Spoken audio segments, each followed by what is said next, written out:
name is Becky Van Horn. I am your Carbon County Historical Preservation Officer. Sounds very official, doesn't it? Yeah, thank you, Jess. I appreciate that. Tonight we are here for the history of the All Nations Garden Club. Terri Kelleher will be presenting this presentation tonight. But before we get into that, I just wanted to do my shameless plugs, as I do. So we have a very busy month ahead of us. I'm glad that September is kind of a quiet one for me because October is going to be insane. We have, first and foremost, the Cowgirl Showdown coming up. October 4th, it'll be at the Roman Theater, and then October 5th, it'll be here for Songwriters Workshop. This is an all women and girls talent competition in cowgirl poetry, country music, cowgirl fashion, dance, and the winner of our country music competition this year is going on as a finalist in Montana's Got Talent. Ooh. I know, very exciting. Yeah, super validating. They actually reached out to us instead of the other way around, which is awesome when that happens. So we've got talent competitions all day on Saturday. We also have Noreen, the Outlaw Queen, coming to play some music. She's 95, so if you haven't seen her yet or want to see her again, you better get in there. And there's an evening showcase as well, where all the winners come back from the day. They'll come back, they'll perform, and then we have a concert with Robin Halliday Quist to end the evening. So that's very exciting. If you're interested in sponsoring, we do have sponsorship opportunities available for you. And if you're interested in participating, we also have some slots open. So that's very exciting. We also have some really awesome Halloween spooky things going on. We have a ghost hunt that we'll be doing. We've been cleared by the cemetery to go up there and do some ghost investigations. And then we're also going to do a haunted house and hopefully a Day of the Dead party. So we're going to do all that in October. So if you're getting lost, please pick up one of these when you leave, tape it on your fridge. I get lost all the time. Luckily, I only live 2 blocks away. So, lots of stuff going on, and we would love your support, either monetarily or volunteering or donating something for the silent auction for the Cowgirl Showdown. It is a fundraiser for the museum, and it's all going towards our renovation of our 3rd floor, which if you haven't seen, come by sometime when the sun's out, and we'll go up there and check it out. So, Terri Kelleher and I linked up. I don't exactly remember how that happened. Through the Grizzly Peak Pickers. They were here. Oh, through the Grizzly Peak Pickers, who were here picking bluegrass music. And she told me who she was and introduced herself, and then we started talking about Festival of Nations and how the Festival of Nations and the Garden Club were, well, how about I just let her tell you? So let's give a warm round of applause to Terri. Thanks everybody, and thanks for coming. Can everybody hear me okay? Yep. I'm really grateful for this microphone because my voice is a little funny, but hopefully you can hear me. That's great. That was a great introduction. Thank you, Becky. And I see some cowgirls out there that I think, would be good to go for you next month. Yeah, Definitely. Lots of cowgirls. Lots of cowgirls. When Becky asked me to do this talk, I was really very honored by it. I've been nervous to do this talk, not because I'm nervous to be up here talking just about what it's about, because there's so much rich history with the Garden Club, and I just want to do it justice. So it's going to be kind of a quick tour through the last 73 years, but I'll do my best, and hopefully I can hit on some good highlights for you. In 1952, the news of the world was that King George VI had died, and his 25-year-old daughter Elizabeth was going to become the Queen of England. In the news of America in 1952, they were seeing all sorts of UFOs over Washington, D.C., so that caused quite a stir. And Dwight Eisenhower was our president. The news of Red Lodge, Montana in 1952 is that the All Nations Garden Club was founded. 13 charter members held their first meeting in April. A special guest was also at that meeting, the president of the Business and Professional Women's Club. The Festival of Nations had already been going on for 2 years, and there was a flower show that went the entire 14-day celebration. At the time, the Business and Professional Women's Club was responsible for the flower show. At this meeting, the president of that club asked the members of the garden club if they would consider helping them with the flower show, and they readily agreed.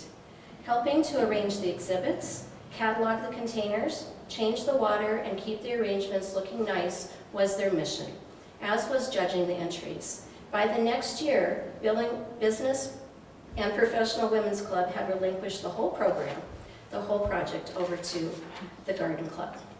I've heard over the years that there was also a club called the Red Lodge Women's Club, which possibly dated all the way back to the 1900s.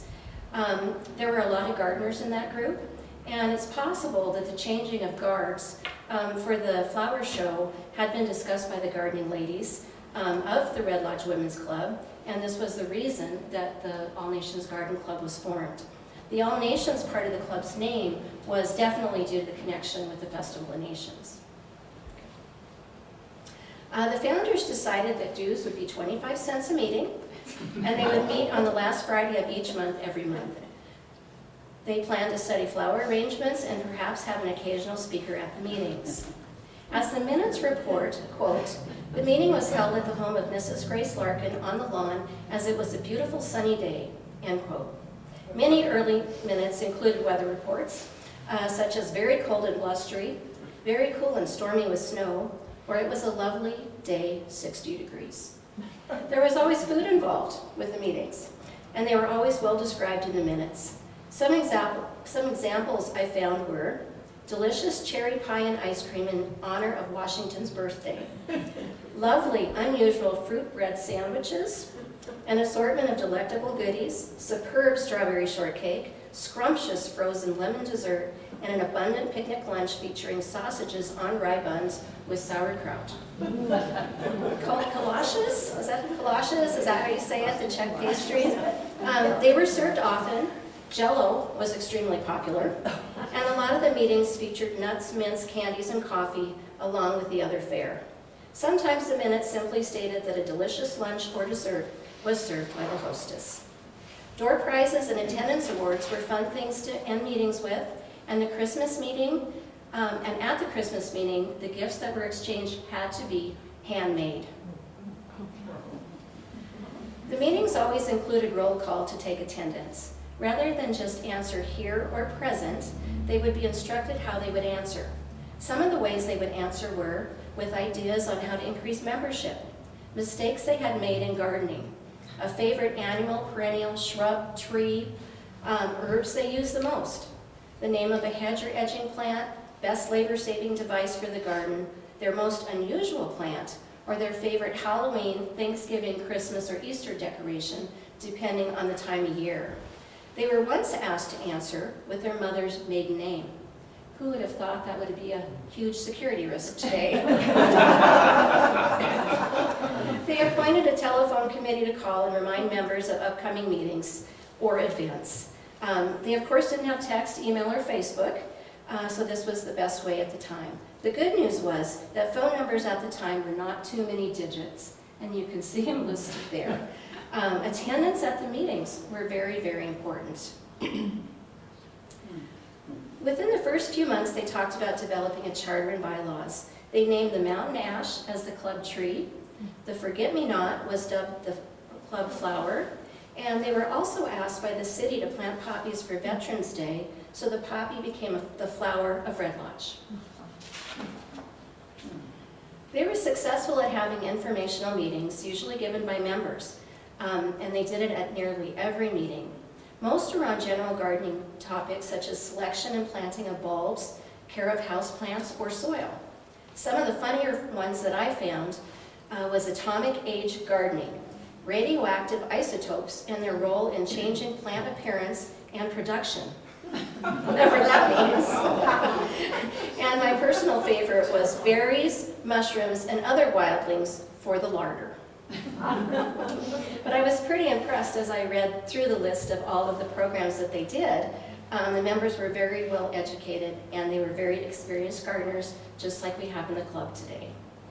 They did do some field trips, but most meetings were held at members' homes. There was usually a garden tour involved of that home, and lots of members would speak about gardens that they visited either in other parts of the country or even abroad. The exchange of bulbs, seeds, and plants during the meeting was very prevalent. And I found this little poem on one of the older programs, and I thought it was pretty funny. We worked on the program with patience and skill. Some won't like it, others will. This is the end, at least we're through. We've done our best at pleasing you. If you're not happy, it's surely a pity. Maybe next year you'll be on the It's still true.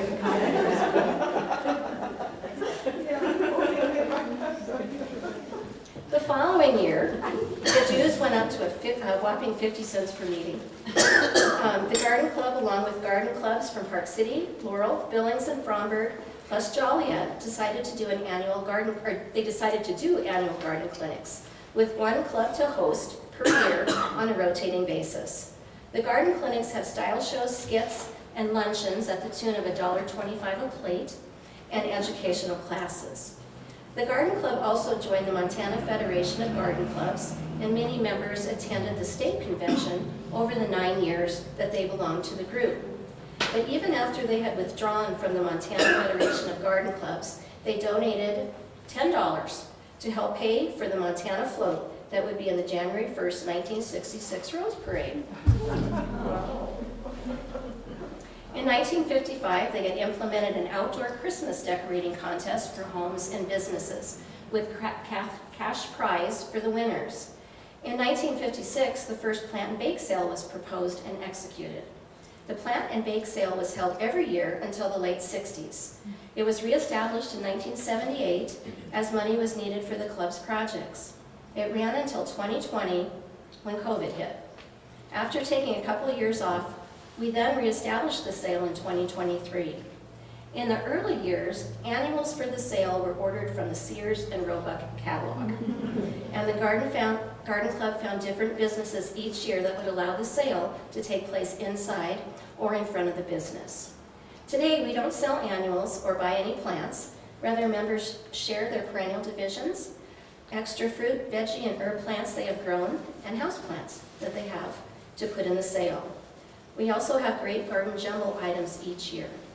Over the years, it has been called the Plant and Bake Sale, the Plant and Food Sale, Bake and Plant Sale, Flower and Plant Sale, and Bedding Plant and Bake Sale. Today it is known as the Plant, Bake, and Garden Jumbo Sale, and we hold it in Pride Park, which makes sense because that's where all the proceeds go right back into. In the late 1950s, the Garden Club was concerned about dogs that were, quote, running rampant in yards and public places, unquote, as one set of minutes described. So they brought up the idea of a leash law to the city. Nothing came of it at the time, and dog problems came up again in the late 1960s. In 1970, the club spearheaded a petition that received 222 signatures with overwhelming support and was presented to the city. It took 3 years, but the leash law was finally passed in 1973. However, lack of enforcement caused the dog drama to continue. It obviously worked itself out at some point, as it doesn't seem to be a problem today. But if you don't like dogs running amok in downtown Red Lodge, you can thank the tenacious ladies of the All Nations Garden Club for that. So by now, the Garden Club has been asked to beautify various city properties by the mayor, and the Garden Club has been asking the mayor and the city to beautify certain areas as well. A couple areas that Garden Club provided, planted, and maintained plants for, and continue to for many years, included the old hospital and the library. They were very thoughtful about what kinds of trees, shrubs, and plants to put in the areas and drew up plans. They usually paid for all the plant materials through their treasury and were also very skilled at getting donations, especially the big ticket item like the trees. However, the cost of an evergreen tree then isn't anything compared to what it is now. Many requests for other gardens had to be turned down or very short-lived projects, such as planting at the old high school, the Greeno Museum, the swimming pool, the courthouse, the post office, and the art center, just to name a few.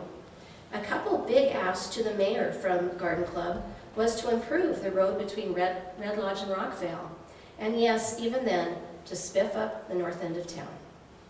In 1960, they ended the Christmas decorating contest and decided to have contests for the most beautiful gardens. In 1962, dues went up to $1. Now, I think it probably was $1 annually at that point, probably not $1 per meeting, but I couldn't find that specifically. But for many years, the Garden Club is very generous and donated funds to various organizations, causes, and even individuals for scholarships.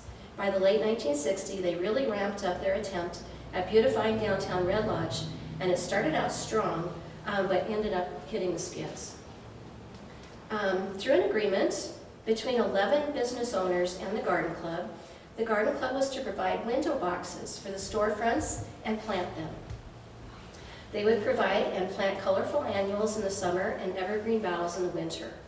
The businesses would be responsible for watering and maintaining the plant material in the boxes. The Garden Club worked very hard to secure the supplies they needed for the boxes and to find someone who would build them.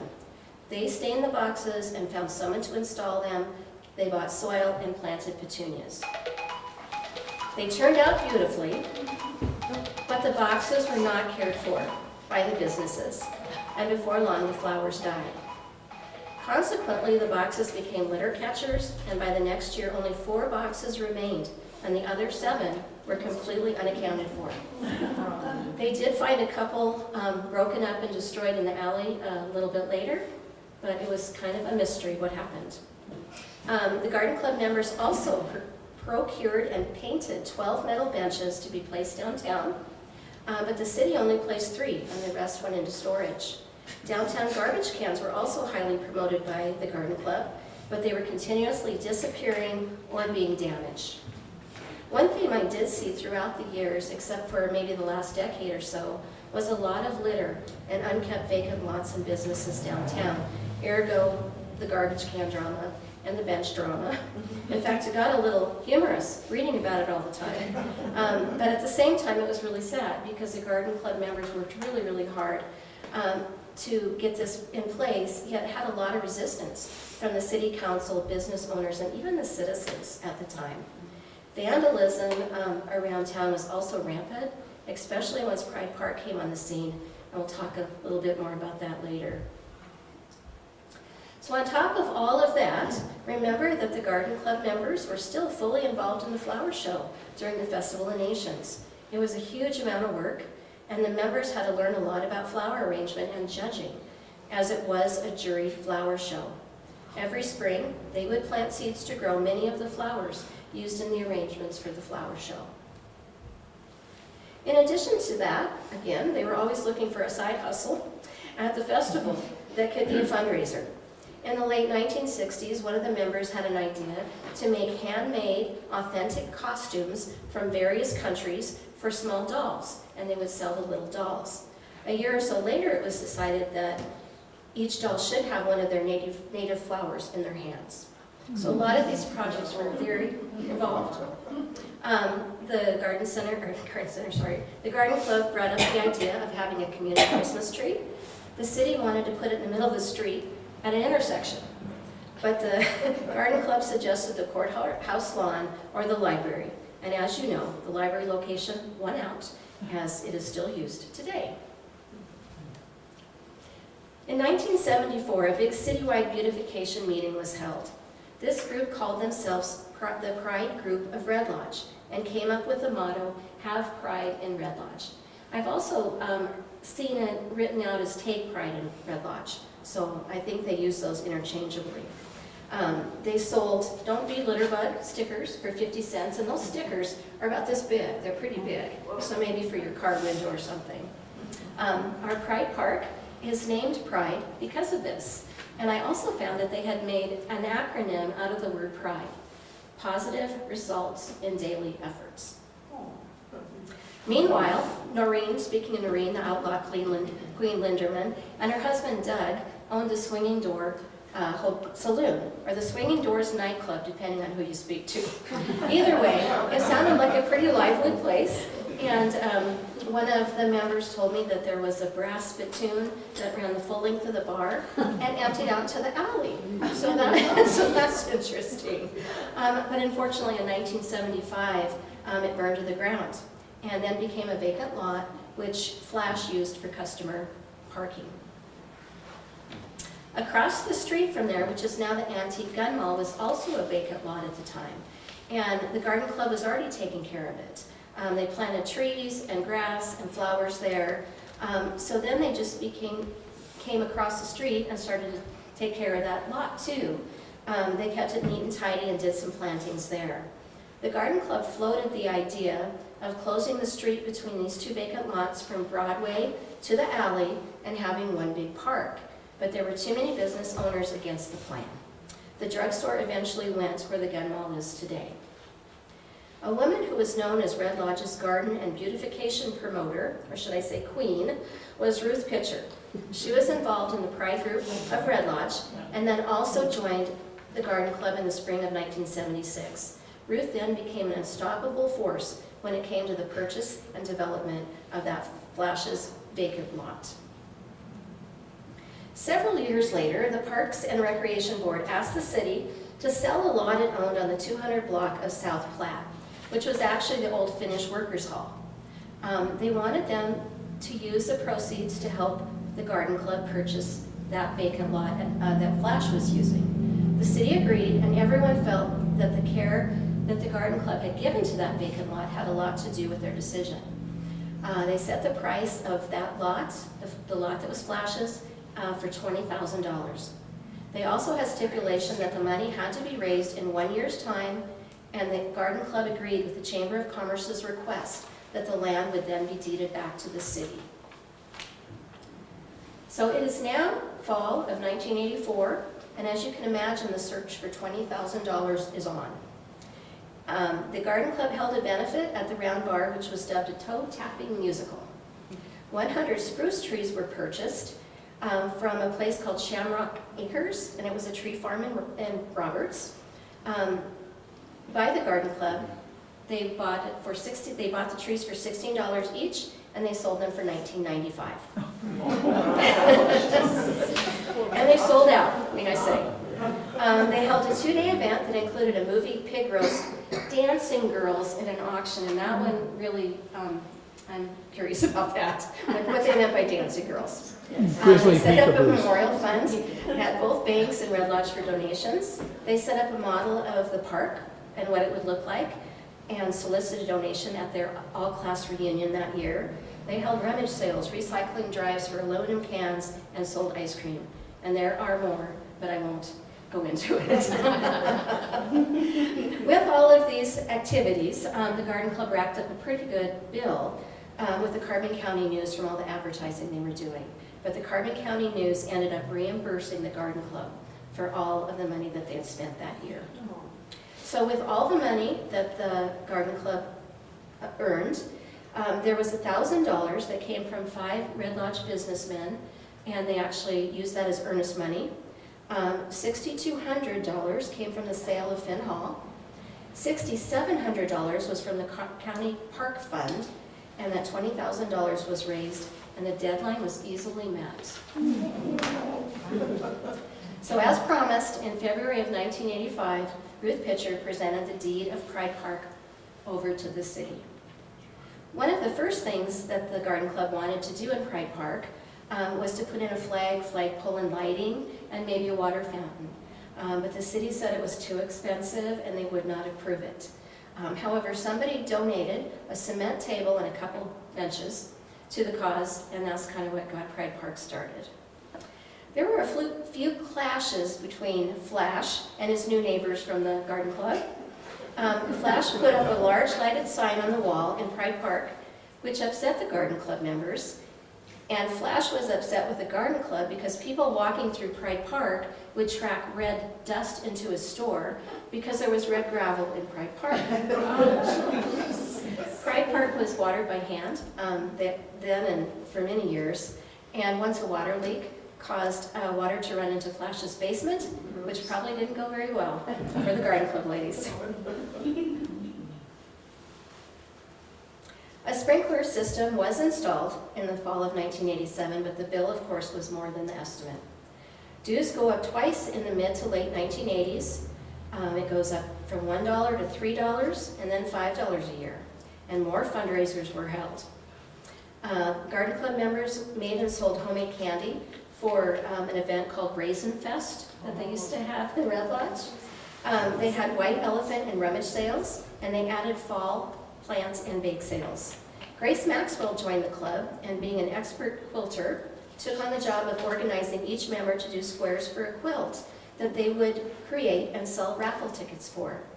The first quilt was a wildflower quilt, and they made close to $1,000. As you can see, at the time, a 50-foot garden hose was about $7, Greenspire linden tree was about $20, and a 4-pack of petunias was 79 cents. Many annuals, but they wouldn't even, well, they would buy some, but many annuals for Pride Park were started by seed, and some of the trees came right out of some members' yards. Other notable things that happened in the 1980s, a gardening, oopsie, let's see, can you back that up, Becky? Oh, did we see that already? No. President, okay, sorry. So I'm going to just take a minute and look at that. Those are all of our presidents in the 1980s.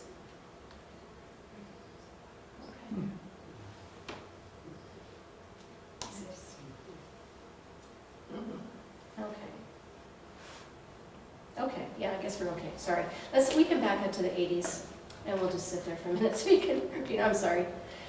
So other notable things that happened in the 1980s, a gardening column by a member of the garden club named Lucille Takes went in the Carbon County News once a month, but everybody liked it so much, she had to submit an article once a week to satisfy her fans. At one of the gardening clinics we hosted, 10 different area clubs came. The garden club also decided that they wanted to recognize members who now resided in nursing homes by receiving honorary lifetime memberships. Also, a vote was held and passed to accept male membership, and the bylaws were adopted. So comparing the bylaws to what we have today, a couple of them seem a little harsh. Like committees were to be appointed by the president, and members were expected to attend all meetings. Projects at this time included members designing the landscape and planting at the old swimming pool, and they donated trees to the chamber grounds. One rather interesting project they turned down was developing a compost pile at the cemetery. It was fall, and folks wanted a place to put all their leaves. So they thought the garden club could make a compost pile out of all those leaves. In 1989, the news of the world was the fall of the Berlin Wall. In 1989, the news of America was the execution of serial killer Ted Bundy. In 1989, the news of Red Lodge, Montana is that it is the centennial, the 100th birthday of the state, and the All Nations Garden Club is ready. Spruce Up Red Lodge was a club motto during the original fundraising for Pride Park, if you remember back when they sold all those spruce trees. They decided to bring the motto back around for the centennial, and they asked businesses to pick up litter, pull weeds, plant, paint, and do general cleanup. The garden club really encouraged cleaning up the quote-unquote eyesore north of town as well. Businesses put up new awnings, even redecorated interiors and painted exteriors. This was a much better reception the garden club got from businesses compared to before, and they offered awards for this. The Centennial Committee ordered and donated the historical 5-globe light that is in Pride Park today, although there are only 3 globes left. There is a plaque in Pride Park with the names of those members. Not surprising, Ruth Pitcher's name is on that plaque. Even though this sprucing up was a great effort and very successful, trash and litter remained a problem in the city, and vandalism in Pride Park was a huge issue. Concrete benches were destroyed, water was left running, and sprinkler heads pulled out, as well as flowers and plantings. There was theft, defacement by carving or graffiti, garbage cans ruined, bike and skateboard traffic killing the grass and damaging the pathways. Broken beer bottles and cigarette butts were everywhere. When the garden club started lighting a tree in Pride Park at Christmas time, the lights would be ripped off the branches, stolen, broken, or the wires cut. Various deterrents were discussed, such as motion lights, surveillance cameras, and the like, but there was always an issue and nothing ever really happened. A couple of the vandals were caught and sentenced to work in the park. However, they had to be supervised by a garden club member. This was difficult as the club was having a hard time finding enough members just to work in the park. But it sounded like some of the community service got knocked off at other garden locations that we took care of, like the library. So even though Pride Park was a challenge for the garden club at times, there was even talk a couple times about hiring out somebody to take care of it. But that was never done, and the garden club just kept plugging away. There were also some issues with vendor use in the park. In 1993, the garden club drafted a letter to the city about this. It's come up a couple other times over the years, and earlier this year, garden club members and citizens of Red Lodge went to the city council to make Pride Park a respite park, and were successful. So as a couple of months ago, retail sales are no longer allowed in Pride Park, except for the plant and bake sale. Other significant things that happened in the 1990s included grants, which were applied for and often rewarded. Sally Hilderman was instrumental in obtaining a grant allowing the Garden Club to work with 6th grade students to learn about gardening and work in the library gardens. She was also very involved in tree surveys for the other parks in the town and helped Lions Park get a grant for 40 trees. She offered her greenhouse for meetings and often housed the Garden Club's plants. In 1996, member Estelle Tafoya was mainly involved in successfully getting a 3-phase grant which would pay for improvements to Pride Park, which included the current wood benches and planters. Not only that, many members attended meetings to help house a potential VA hospital in Red Lodge and support trail systems in the area. They were also members of the Parks Board, the Tree Board, Trails Committee, and were Salvation Army bell ringers at Christmas. Many helped design and plant at Habitat for Humanity homes being built in other Carbon County towns, and the Garden Club financially supported Christmas tree lights at the courthouse, library, and Pride Park, the tunnel of lights, and lights on Broadway. Guess what that meant? More fundraising. They did photo note cards, wooden birdhouses, and yard signs, another quilt, and flower bouquets, all made by the members. The dues also go up to $10 a year. We celebrated our 50th anniversary in 2002 by hosting a garden clinic for 4 counties, and later in the year did a cut flower display in Pride Park with cookies and punch for the community.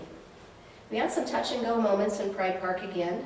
This time was the fight to keep public restrooms out of the park, which we were thankfully successful.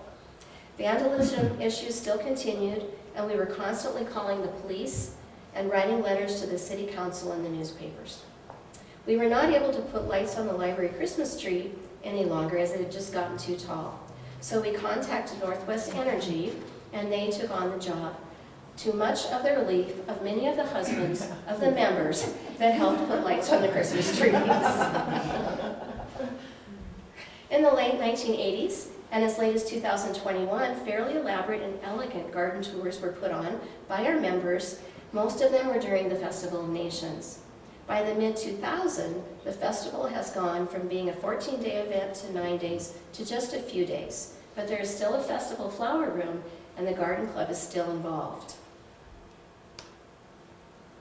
In 2010, there were a couple members of the Garden Club that loved a good party. Shirley Peterson was one, and one of the others was Vion Jensen. They parlayed their love for parties into 2 really special fundraisers that the Garden Club held. One was in 2013 called Hats on Broadway. For a $20 ticket, the guests could choose 1 or more hats and or purses the Garden Club members had gathered. They also received a gourmet lunch along with musical entertainment. It was a huge success, and the club netted about $2,000. Later, in 2015, it was time to party again, and this one was called White on White. Again, for a $20 ticket, they would receive a fabulous lunch and coupons to buy jewelry that the Garden Club members had gathered. And again, the profit was great. Lots of new friends were made, new members joined, and a good time was had by all. And I understand that Vion and Jerry Kreiner were the best cooks ever. They were the best of all, yeah. Some members had other causes near and dear to their hearts that helped us out tremendously. Garden Club member Claire Wickham loved the Yellowstone Wildlife Sanctuary and tended to their flower beds for countless years. She got permission for the Garden Club to come and thin out the perennial beds at the Yellowstone Wildlife Sanctuary, and we did it for many, many years. The perennials that we thinned out, we sold at our plant and bake sales. For our 65th anniversary in 2017, another garden clinic was hosted by us, and in 2018 it was decided by all garden clubs in the area that there wouldn't be any more rotating clinics. One thing that I just found out recently is that there aren't even any more garden clubs in Carbon County. As far as I know, the All Nations Garden Club is the only operating garden club in Carbon County.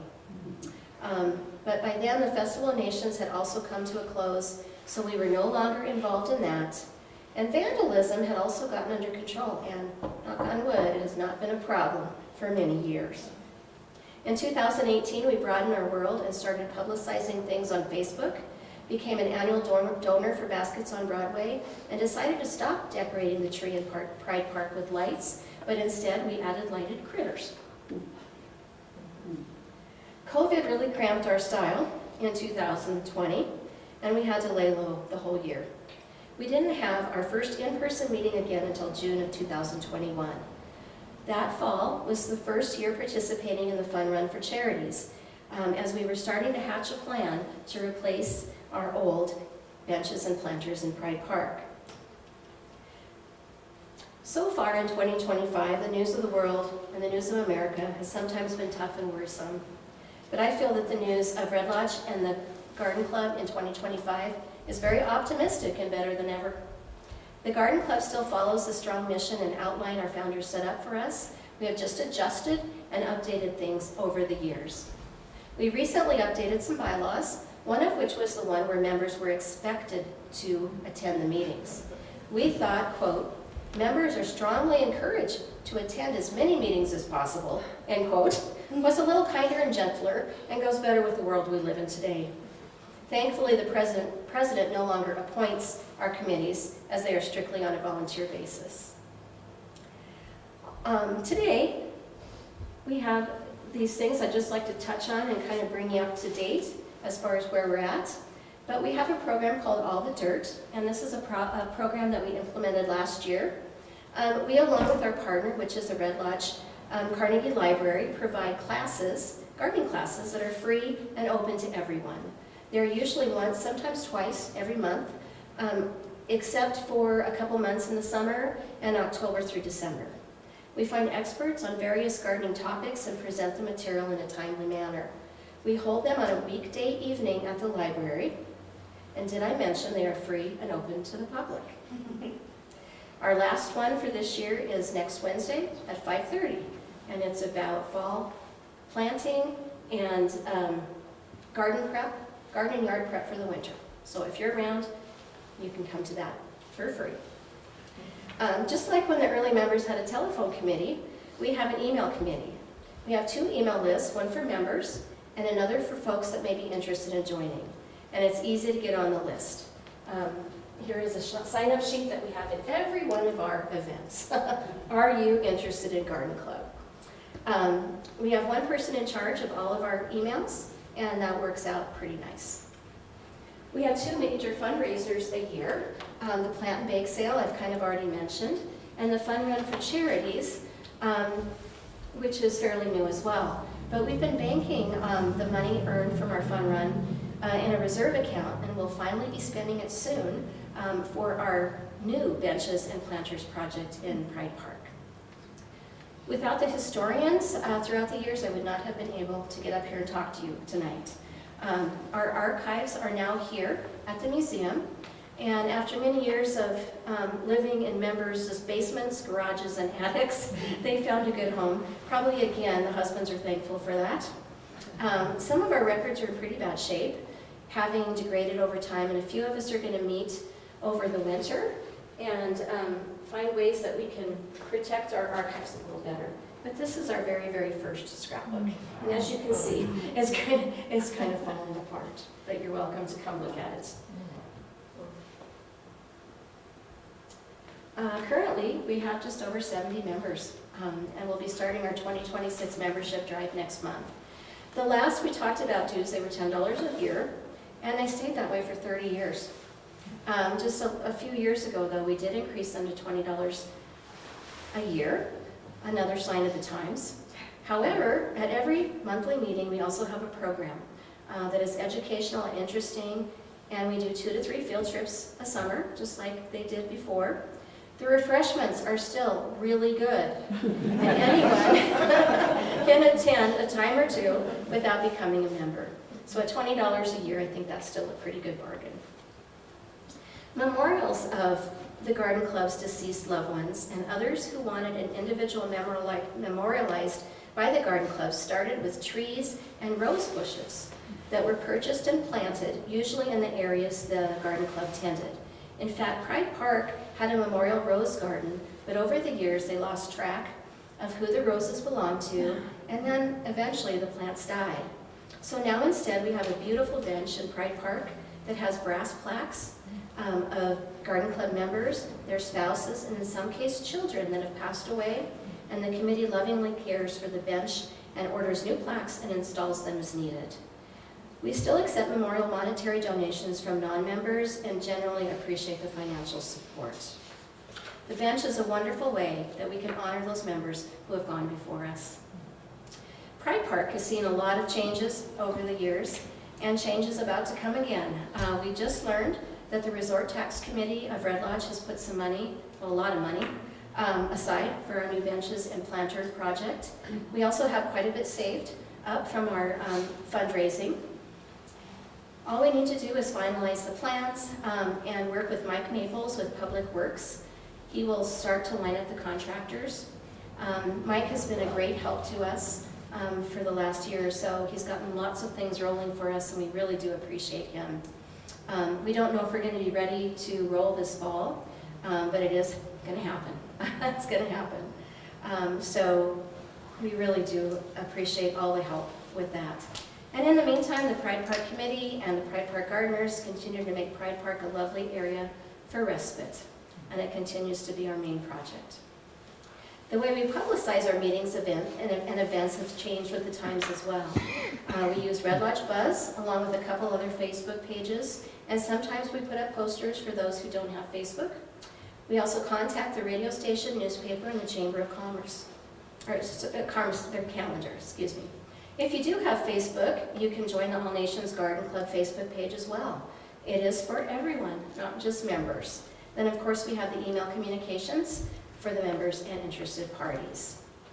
Brand new this year is the Red Lodge Gardening Forum Facebook page, which is another joint venture between us and the library. This is a place that you can write in with gardening questions or answer gardening questions that somebody else has written about. You don't have to be an All Nations Garden Club member to do this. You just have to become a member of the page, and you're in. What morphed from beautiful yard contests in the early years has become what we call the Yard of the Month. This tradition has been going on for many years and is something that we love to reward. Beginning next year, we're going to try something a little different. We're going to ask you, the community, for nominations. And we'll do this mainly through Facebook. But we would like you to tell us if your friend or neighbor has the hidden gem that we can honor. We also need a kind of a point person too. So you can be the person that puts us in touch with the nominated party. The only rule about this is that the yard or garden cannot be professionally planned, planted, or maintained. Unfortunately, there are no longer cash prizes, but the month's winner will receive a nifty yard sign and some well-deserved publicity. What we call our yearbook is our annual Bible of everything that is going on with the Garden Club. when and where it's going on, and who is in charge of that particular goings-on. It also includes our bylaws and contact information for officers, committee chairs, and members. It has a list of our partner members, such as the library, and our honorary lifetime members who are our members 80+ years old. Unfortunately, we have lost 2 of those members on our current list, one just less than a week ago. But I can tell you this, they love the All Nations Garden Club, and we love them. I know I've left a lot out. This has just been a really quick overview of what the Garden Club has accomplished over the last 73 years. And I'm hoping that anybody that is currently in Garden Club or has been in Garden Club in the past would be comfortable standing up. Please?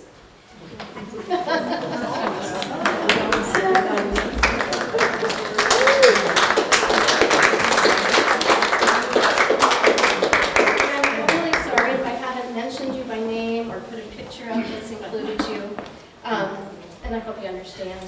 But I want to say thank you for all that you have done for the Garden Club in the past, present, and the future. And I know we couldn't have done any of it, any of the things that I've talked about tonight without you all. So does anyone have any questions that I could try to answer? We have financial statements. We have financial statements, that's true. Yeah. Well, they had them too then, Judith, not quite as fancy as ours now, but they were often on the back of a piece of paper or right in the minutes, you know, Now we're on QuickBooks. 2 or 3 lines, right? Yes, we've kind of come up to speed on that. Thank you.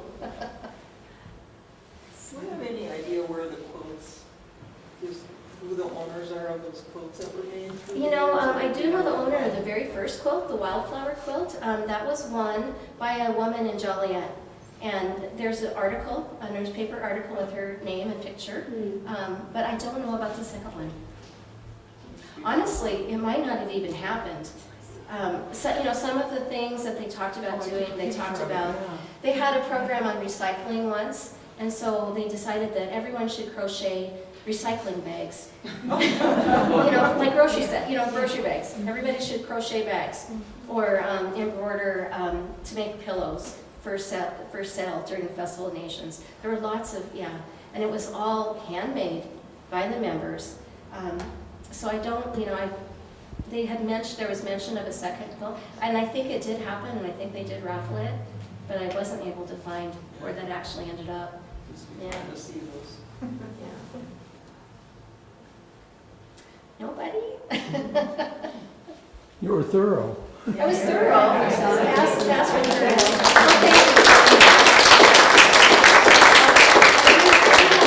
One other thing before we go. If you look on your chair, the left front leg, there's a piece of blue tape. If you have it, Is it blue tape? yeah. I'm going to send these flowers home with you. Sure.